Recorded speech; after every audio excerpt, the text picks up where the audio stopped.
Okay, welcome back once again. So we have two more control structures to talk about in chapter 2. One is called switch case, the other one is called do while. So let's see what the switch case structure looks like. This is a typical switch case structure. In switch, you can have multiple cases, and these cases can evaluate the condition is true or false.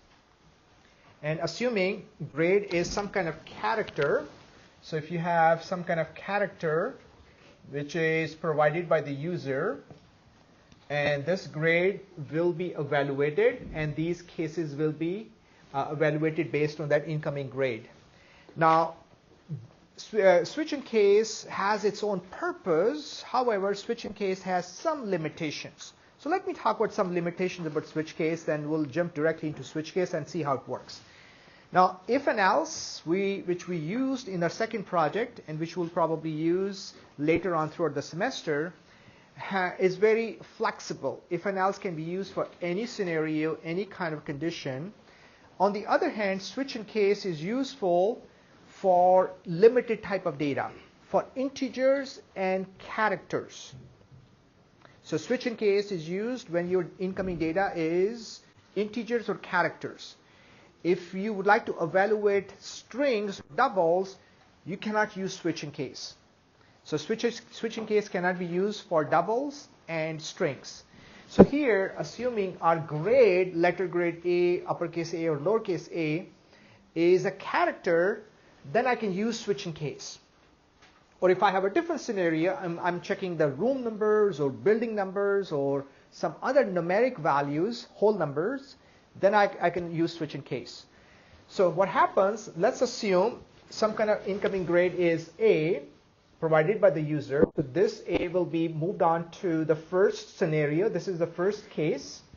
In the first case, the grade will be compared. This particular variable will be compared with this value. If they match, if the case A matches the grade, then these statements will be executed. Then it's going to display, congratulations, you got an A grade. And then it will break out. It will break from the switch case statement. If the grade is not A, if grade is B, the first case fails, then it goes and compares with the second case. And if the second case matches, it will display the statements.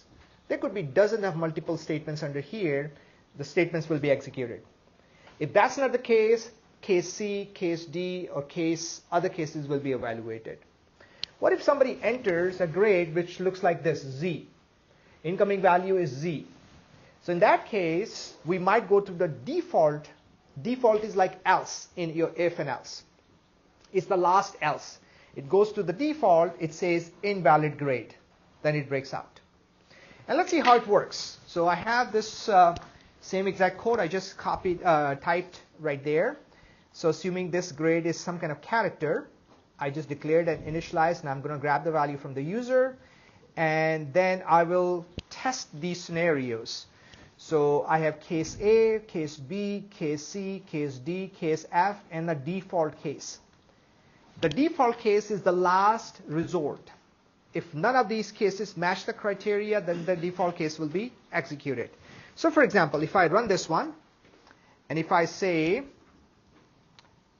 I'm going to close this one in the background first, and if I say grade is uppercase A, and by looking at the code, I'm hoping the first scenario will be successful.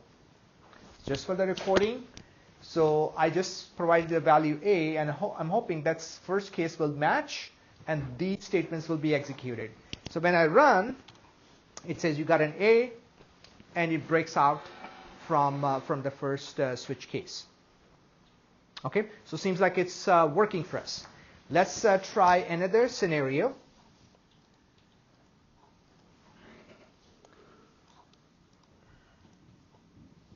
Again, it's taking a little bit longer to close. You guys have the same problem? Yeah. Okay, so this time I'm going to give like a X grade. And I hit enter, it says invalid grade. So it goes to the last one. Okay? So switch case is very useful when you have the data type. What type of data type? a character or integer, not doubles and strings. It doesn't work with those kind of data types. Switch case is also useful when you have sequential data, when you have numbers in a specific sequence. It's very useful. A, B, C, D, 1, 2, 3, 4, room numbers 100, 200, 300, 105, 107. It's useful for evaluating those kind of cases. What if you would say, you know what, I'm happy with if and else. I don't want to use switch and case. You can survive in Java, C++, C# by using if and else, but switch case is just another way for evaluating your data. Okay? Okay, so typically you'll find in most of the books, switch and case doesn't have a lot of discussion, because if you're already comfortable with if and else, you should be able to figure out how the switch and case works. The second thing I want to talk about at the end of the chapter is, so I'm going to comment out this part here, and I'll go to do while. So I'd like to talk about do while. Now do while, and by the way, this code will be available to you, and some of this additional code is already on our Canvas site, but I'm going to provide this code as well. Now what do while does, notice that in the do loop, there's no condition the first time. So first time you can enter the body of the do loop without checking any condition. So you can simply enter because there's no restriction right there the first time. So you can enter and you can display this line of code. You can increment this value here. Then at the end of the do while loop, this is where the do while body is ending. There's a while condition. That is checking, is I less than 30? Less than or equal to 30. What's the value of I? I is 5 because 0 plus 5 is 5. So 5 is less than 30. So condition is true. Then it goes back and executes the statements the second time in the body of do while. Then it becomes 10, then 15, then 20, then 25, then 30. Then at one stage it becomes 35. So 35 is not less than 30. It exits from the loop. So again, in the textbook, you'll find very little discussion on do while because the computer developers, they like to have control when they are starting or initiating something. In do while, there's very little control in the first cycle. In the first iteration, there's very little control because the first iteration, it is assumed that probably you want to go inside, you want to call a function, probably you want to display header, you want to set some variables. That's why it is allowing you to get into the body of the do while loop in the first cycle. In the second cycle, of course, you have to check the conditions. So if I run this, you'll find it's going to go through 0, 5, 10, all the way to 30, and at one stage it becomes 35, the condition becomes false, and it stops the loop. Now, here's a question. Can you survive without using do while? You may do so, yeah. Because if you have a while is the most powerful loop in these languages. You can write any kind of complexity with while loop. And you can write any kind of complexity with if and else. So why do I need to worry about switch and case? Because they have their own space. They have their own place, especially when you have specific kind of data or you have some sequential data. So do whiles and switch and case, they are useful and they are there available to you.